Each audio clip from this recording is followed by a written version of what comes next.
Olá para você que acompanha a Rede Lume de jornalistas. Eu sou Jorge Dantas, diretamente de Manaus. E nos últimos dias eu acompanhei a crise que se instalou dentro da saúde pública e da saúde privada na capital. Trouxe algumas informações que eu separei para tentar levar para vocês conseguirem entender tudo o que está acontecendo no estado e o que levou a esse ponto.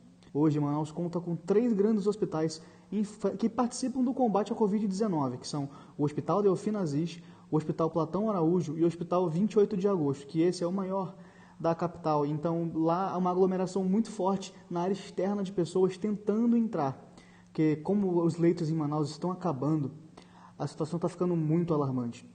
E em questão de estrutura, foram destinados pelo governo federal cerca de 8,91 bilhões, não são milhões, são bilhões, ao estado do Amazonas, para que se preparasse para a Covid-19.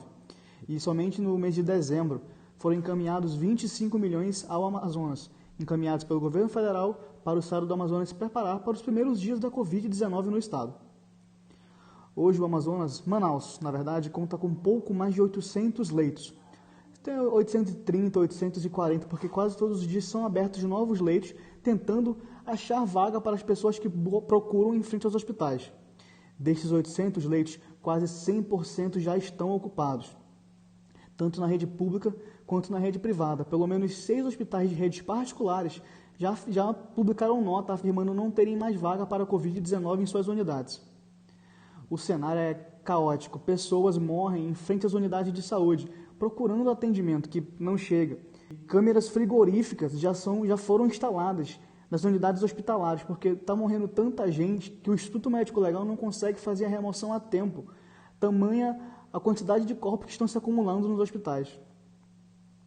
Para tentar conter essa falta de estrutura, o prefeito de Manaus, Davi Almeida, pretende construir 22 mil sepulturas verticais dos cemitérios da capital, para tentar agilizar o processo e ocupar menos espaço para colocar mais gente que venha a falecer da Covid.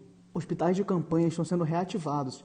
Eles tinham sido desativados no ano passado com a baixa do número de casos, mas com a alta que volta a atingir Manaus, eles se fizeram necessários. Os hospitais de campanha que estão sendo reativados são o Hospital Universitário da Newton Lins e o Hospital Universitário Getúlio Vargas. Esses dois somados somam cerca de mais 140 leitos para a capital.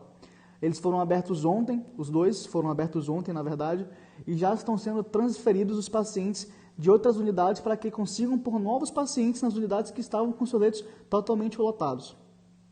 Tendas foram instaladas nas áreas externas dos hospitais para realizar a triagem dos pacientes, porque tentar evitar a aglomeração dentro das unidades. Mas aí aglomera fora, porque é muita gente procurando atendimento. As tendas ficam lotadas o dia inteiro. Os médicos ficam mais ou menos até umas 7, 8 da noite tentando resolver os problemas nas tendas. E por muitas vezes não conseguem resolver o problema de todos os pacientes que procuram as unidades. E tudo isso também influencia nas UBS. Hoje nós temos de UBS 100 em Manaus. Apenas 18 fazem tratamento como triagem, fazem a triagem da Covid-19, que seria o caminho certo, né? Você triar na UBS e encaminhar aos hospitais, mas não, hoje você procura direto o hospital aqui na capital, e com isso infla o sistema de saúde.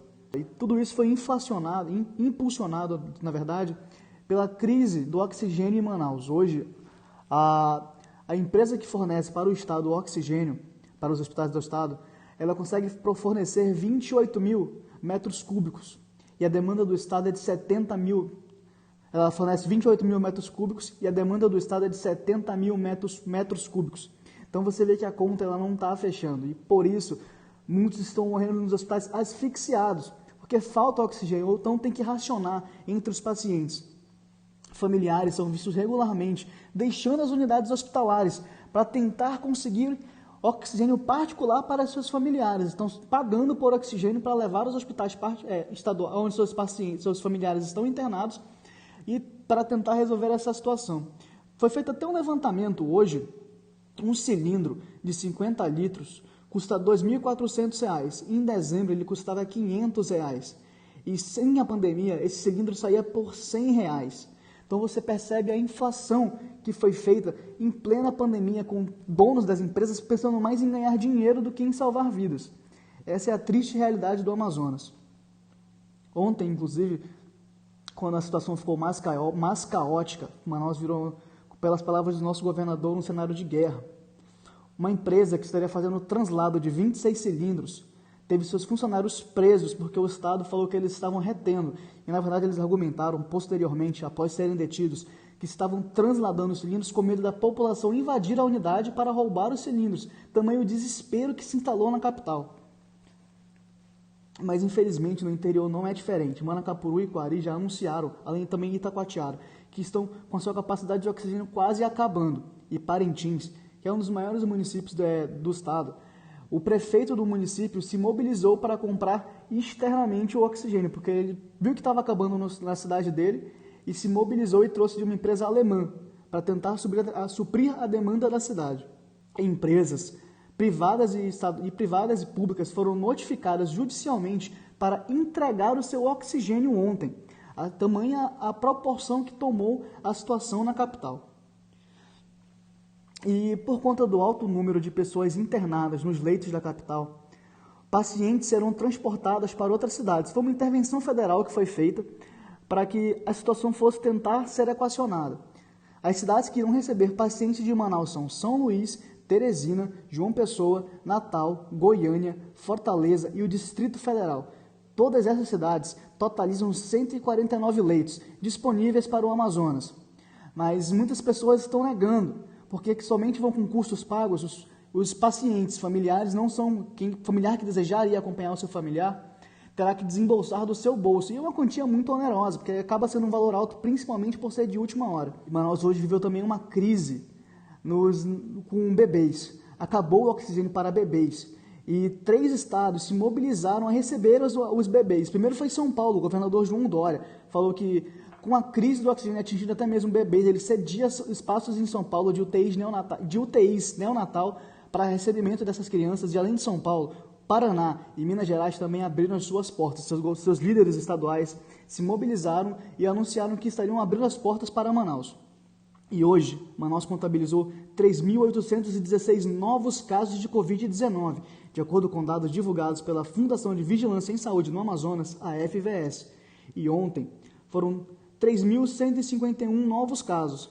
Ao todo, o Amazonas já contabilizou 226.511 casos da Covid-19 no estado.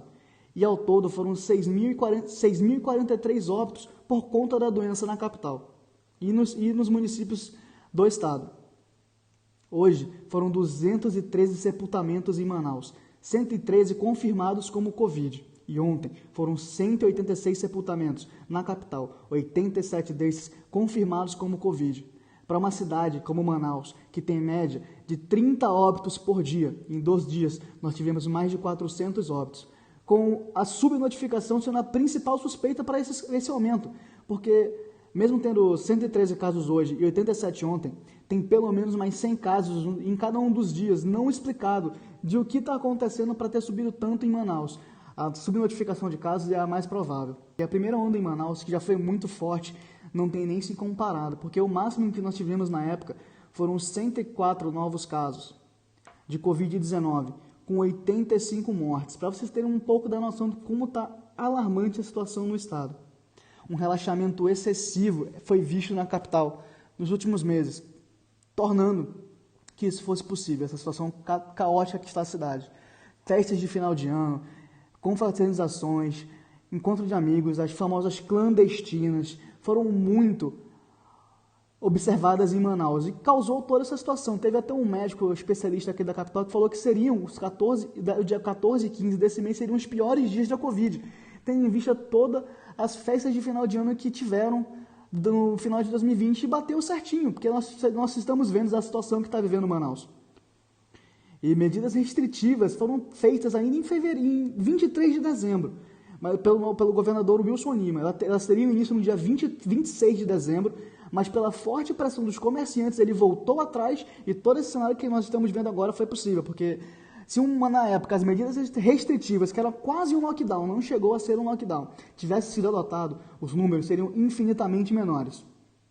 Agora, para tentar corrigir o erro feito no mês de dezembro, ele anunciou um toque de recolher na capital, que irá das 19 horas até as 6 da manhã, com apenas funcionários de empresas de segurança, membros da saúde e a imprensa tendo livre acesso, porque são serviços essenciais.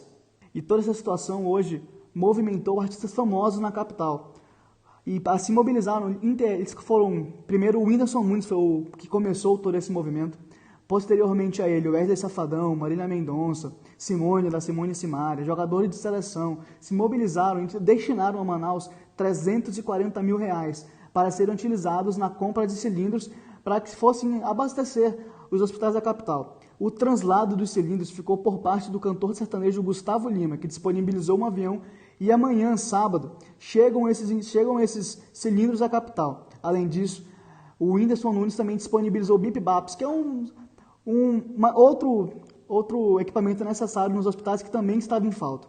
E artistas locais também se mobilizaram para tentar conseguir insumos como seringas, macacões de prevenção, dentre outros, luvas, pasta de dente, higiene básica que está em falta nos hospitais. Eles se mobilizaram para tentar levar esses produtos. Algumas voluntárias foram para a frente do 28 de agosto, que eu falei logo no início, que é o principal, e levaram comida aos familiares e aos médicos, para ter um pouco de solidariedade nesse momento complicado que vive Manaus. Para encerrar, o Enem, que seria realizado agora, no próximo domingo, foi suspenso em Manaus. A medida foi iniciada por um vereador em parceria com um deputado federal. Eles se mobilizaram, fizeram um pedido e o Enem está suspenso no estado, diferente do resto do país, que até então, nesse momento de gravação, está mantido. E o INEP, o posicionamento oficial é que cidades que não puderem receber o Enem ficarão de fora da edição 2020, ou seja, o Manaus e o Amazonas pode ficar fora do Enem. Essa é a posição oficial até então do INEP, mas uma nova data entre 23 e 24 de fevereiro pode ser a saída para os estudantes de Manaus, dependendo de como estará a situação na época das provas. O Manaus anteontem, na verdade, viveu o seu recorde de isolamento. Foram 61% das pessoas da cidade que ficaram em casa. Após todo esse cenário de guerra mesmo que está vivendo a capital, a população parece ter se conscientizado e a esperança é que nos próximos dias os casos diminuam. Esse foi um resumão mais ou menos de como está a situação aqui no estado da Covid. E espero que chegue até vocês, porque quanto mais gente souber de como nós estamos, mais ajudas nós poderemos receber, porque nós estamos precisando.